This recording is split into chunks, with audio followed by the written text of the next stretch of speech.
Thank you. I know there are many expectations from this session. I hope we will not fail you very much. Thank you. Let me go straight to the, not to the anathemas, but to the topic. The concept of the Russian world is as fluid as the ideological preferences of those who promote it. It existed even before the phrase Russian world was coined. It is a sort of civilizational exceptionalism that has permeated Russian political thinking and Russian culture in general since at least the early modernity. Then the idea of Moscow as the third Rome underlined an assumed special historical mission for the Muscovite state, which eventually grew to an empire. Russian civilizational exceptionalism took a shape of imperialism in the period of Romanov's empire. This period featured international colonization, which extended primarily to Siberia and other parts of Asia. Ukraine also became an object of Russia's intensive colonizing efforts. During the 18th and 19th centuries, such standard policies of colonization as suppression of native languages and cultures can be identified regarding Ukraine. Similar colonizing efforts continued after the end of the Russian Empire in the Soviet period. The Soviet Union, although rejected the imperial policies, imperial legacy of the Romanovs, effectively continued the imperial traditions of exceptionalism and colonialism. The artificial famine during the early 1930s, Holodomor, became the pinnacle of such policies. After the collapse of the Soviet Union, the Russian civilization exceptionalism was reimagined. A new phrase was coined to describe it, the Russian world. Four major stages can be identified in its evolution during the post-Soviet period. The earliest stage can be traced back to the 1990s. Then the phrase Russian world was introduced to the public discourse by the so-called methodologists. They perceived the Russian world as a part of the world's diversity. This world was envisaged as contributing to the global humanity by offering its best, primarily its creativity. The Russian world at that initial stage was seen not as better than other worlds, but equal to them. In other words, it was envisaged in universalist and inclusive and not particularist and exclusivist terms. It was designed as an instrument of liberalization and democratization of Russia. At this stage, the idea of the Russian world was elitist and did not appeal to the masses. The second stage of the evolution of the Russian world doctrine was marked by a radical U-turn. From contributing to the global civilization as an equal partner, the Russian world began to be perceived as a distinct and, in many points, superior civilization. It ceased to be seen as Western-like, but began to be imagined as uniquely Russian or Eurasian. At this stage, it converged with the long Russian tradition of civilizational exceptionalism, which goes back to Dostoevsky, and to the Moscow's third Rome ideas and so forth. At this point, the Kremlin became interested in the Russian world concept, which began to be discussed in various official and semi-official think tanks. This concept remained elitist and a sort of intellectual game. That's why it was harmless. Most of the Russian population could not comprehend it or identify themselves with this Russian world. At the third stage, the Russian Orthodox Church stepped in and geared up the evolution of the doctrine of the Russian world. This happened in the last years of the tenure of Alexei II as the Patriarch, who died in 2009. Its true demiurge was Metropolitan Kirill of Smolensk and Kaliningrad. After he became the Patriarch of Moscow in 2010, he fully invested himself into this doctrine and became its main ambassador and spokesperson. Owing to the Church, the Russian world obtained a metaphysical, eschatological, and messianic spin. It was rendered as a vessel of the so-called traditional values and anti-liberal and anti-globalist stronghold. At this stage of its evolution, the doctrine of the Russian world received more popularity among the ordinary Russians. The doctrine became Russia's soft power. However, this power grew increasingly harder as the Russian regime turned to be more authoritarian. Such a transformation of the doctrine was catalyzed by the events of the Revolution of Dignity in Ukraine in the winter 2013-2014. The Kremlin perceived this revolution as an existential threat to the integrity of the Russian world. of which Ukraine, so it believed, was an intrinsic part. To neutralize this imagined threat, in February 2014, Russia waged 2014, not 22. Russia waged a war in Ukraine, which continues to our days. So the war did not start in February 2022, it started in February 2014. Crimea was annexed and Donbass was invaded by the Russian forces, which sustained and still sustain the self-proclaimed republics of Donetsk and Luhansk. The Russian world doctrine became the main source of narratives justifying this war and inspiring people to fight for its cause. The Russian military advances halted after the Ukrainian resistance and international efforts with the help of the so-called Minsk agreements actually contained this aggression. In Ukraine, the Russian aggression became associated with the Russian world doctrine. Many Russian soft powers in Ukraine, including the Ukrainian Orthodox Church of the Moscow Patriarchate, started to be questioned by the Ukrainian society and state. Like, are you a part of this Russian world? And to save these powers, the official Russian speakers, primarily in the church, stopped referring to the Russian world. Some people felt that that was the end of the Russian world. You know, the officials stopped talking about it and it ended. But the officials did not abandon the doctrine. This doctrine remained on their minds. However, it should be acknowledged that there was a pause after 2014 when the Russian world was not mentioned officially. Only some kind of crazy people continued talking about it. It re-emerged in the official rhetoric of the Moscow Patriarchate after the escalation of the Russian violence against Ukraine in February 2022. The fully scaled Russian intrusion was condemned by the international community. The metaphysical component of the justification of this intrusion was addressed in several declarations. The most famous of them is a declaration on the Russian world Ruski Mir teaching, which was published on March 13, 2022, and signed by around 1,500 theologians worldwide. And I know there are many sitting in this room who have signed it. This declaration became viral and was cited in many media. It also triggered various critical responses, including from the Russian Orthodox Church. Patriarch Kirill personally made a statement in support of the Russian world. He publicly referred to it as, I quote, a forefront of the Christian civilization. This coming back of the rhetoric supporting the Russian world marks the fourth stage of the evolution of this doctrine. It is the most violent and exclusivist form of this doctrine ever demonstrated. In contrast even to its third stage, which acknowledged some rights for the Ukrainian people and their culture to exist, the fourth stage completely denies any such right. Now Ukraine is just an anti-Russian fantasy that deserves only to be eliminated. Well, I have a personal experience to compare the third and the fourth stages of the Russian world. When it was at the third stage, Patriarch Kirill asked me personally to teach him some Ukrainian language. He apparently wanted to tell the Ukrainians about the Russian world in their own language. Now I doubt he would acknowledge that the Ukrainian language is worth learning or preserving. The mentioned declaration on the Russian world Ruski Mir teaching identified the Russian world doctrine as a heresy.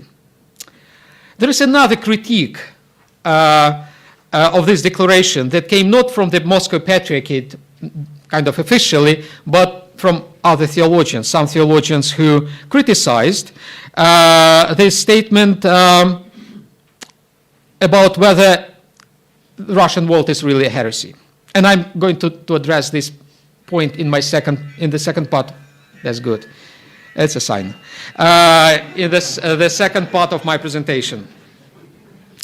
And I'm going to slow down because this is important, and this is the most kind of scandalous part of my presentation. So, is the Russian world a heresy? Let me try to briefly answer this question. From my perspective again. I believe if by heresy we mean Trinitarian or Christological mistakes debated in the period from the 4th through the 7th century, the Russian world certainly cannot be categorized as a heresy. However, if we go back to the times before the 4th century, like to Irenaeus of Lyon, when Christianity faced the hostile pagan Greco-Roman world, we could draw some parallels with the Russian world doctrine.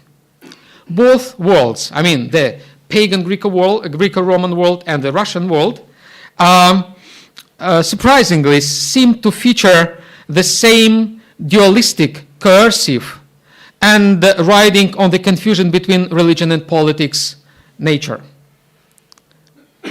So 3 features that identify in commonality between the world that Christianity faced in the 2nd, 3rd century and the Russian world. They are dualistic, coercive, and riding on the confusion between religion and politics. These features had become embodied in the religious trends and movements which St. Irenaeus and his like-minded contemporaries identified as heresies. In the same vein, I believe we could approach the Russian world doctrine. It is dualistic, and I've written a lot about this dualistic character of the mentality behind the Russian world, because similar to the ancient dualistic teachings, such as Manichaeanism or Montanism, it sees the world as ontologically polarized between the godless West and Holy Rus. It is coercive to the point of instigating a large-scale bloodshed, which we see with horror in Ukraine. Finally, we observe the politicization of religion to the degree comparable with the period from Augustus to Diocletian. It's so Roman and so pagan, this kind of politicization of religion. St. Irenaeus and his confederates perceived heresies as pagan thinking camouflaged as Christian. I would interpret the Russian world in a similar way. Another aspect which I would like to touch upon is an assumed ethnophiletic character of the Russian world. And I'm going to argue that Russian world is not ethnophiletic at all.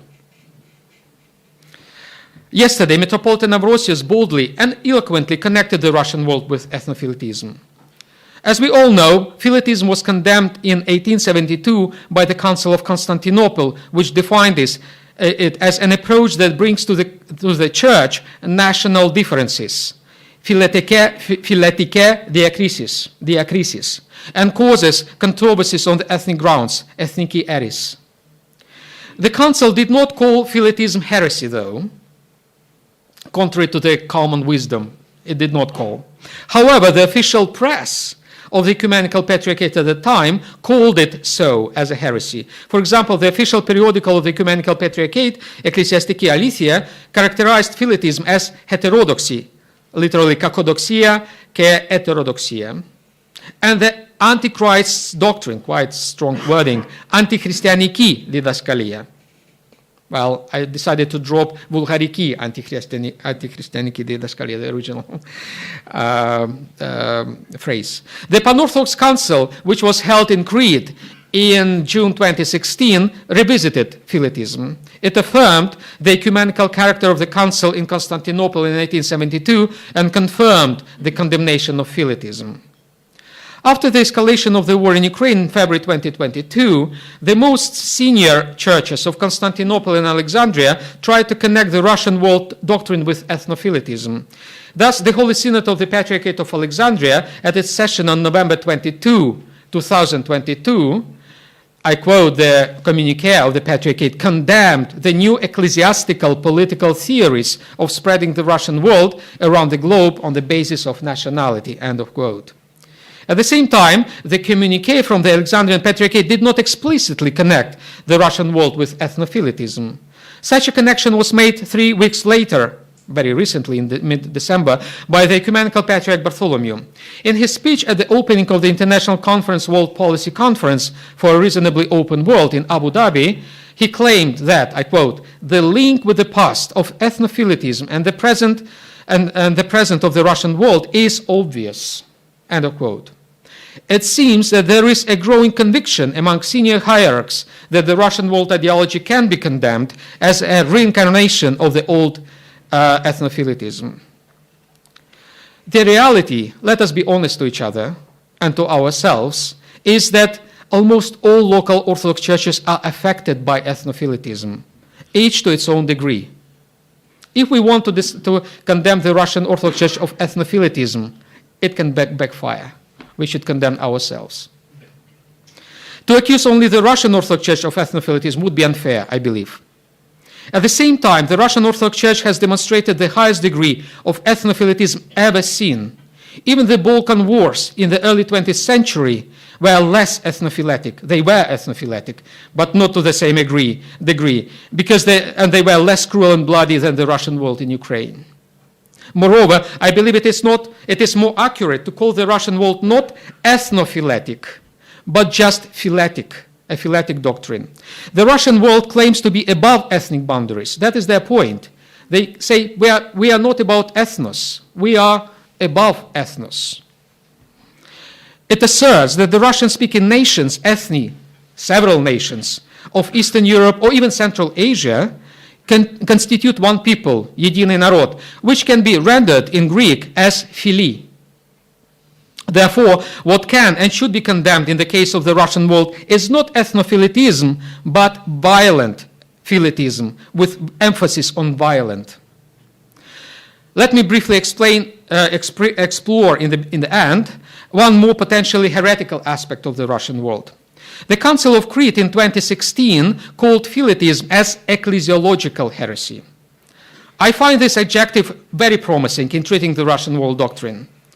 Is the ecclesiology behind the Russian world wrong? I believe so. As our Lord said, by their fruits you shall know them. Metropolitan Ambrosius yesterday described some bitter fruits of the Russian philitism in Korea. We can also see how corrupted ecclesiology has urged the Moscow Patriarchate to abstain from going to Crete in 2016, then to unilaterally break relations with other churches, and finally to develop uncanonical activities in Africa. The way how the Russian Orthodox Church and the Ukrainian Orthodox Church of the Moscow Patriarchate nowadays treat the autocephalous Orthodox Church of Ukraine is another indication of their distorted ecclesiological consciousness. For example, they would go as far as to rebaptize the members of the Orthodox Church of Ukraine, which, I should remind us, is in full communion with at least some Orthodox churches, including the Ecumenical Patriarchate. They would rebaptize them. The distorted ecclesiology that underpins the Russian world ideology features a series of reductionisms. The universal church, seen through the lenses of the Russian world, is being effectively reduced to a local church, the Moscow Patriarchate. Well, that's why many people in Ukraine are really existentially afraid to leave the Moscow Patriarchate, because they believe that salvation is possible only there. They almost say in the creed, I believe in one Catholic apostolic holy church of the Moscow Patriarchate, This local church, in its turn, is reduced to its patriarch, who runs it unilaterally, with the synodal institutions functioning as a smokescreen. Finally, allow me to use a differentiation I made in my earlier ecclesiological studies between the nature and the structures of the church. In the case of the Russian church, we are dealing with an extremal case of the substitution of the church's nature with its administrative structures. I believe, as a result, the Russian church is completely silent about the war in Ukraine, because they believe that only its administration is allowed to speak about the war, and when the administration speaks about the war, it does so in its favor. The voice of the entire church has been reduced to the pro-war statements of its administrative apparatus. Well, in the end, all heresies are primarily reductionisms of orthodoxy. The fourth terminal stage of the Russian world, I deliberately chose 4 stages, like in the cancer. That is the terminal stage. The fourth terminal stage of the Russian world doctrine has produced an ecclesiology which is clearly such a reductionism. It is condemnable and, in my judgment, amounts to an ecclesiological heresy, to use the terminology of the Pan-Orthodox Council in Crete. Thank you.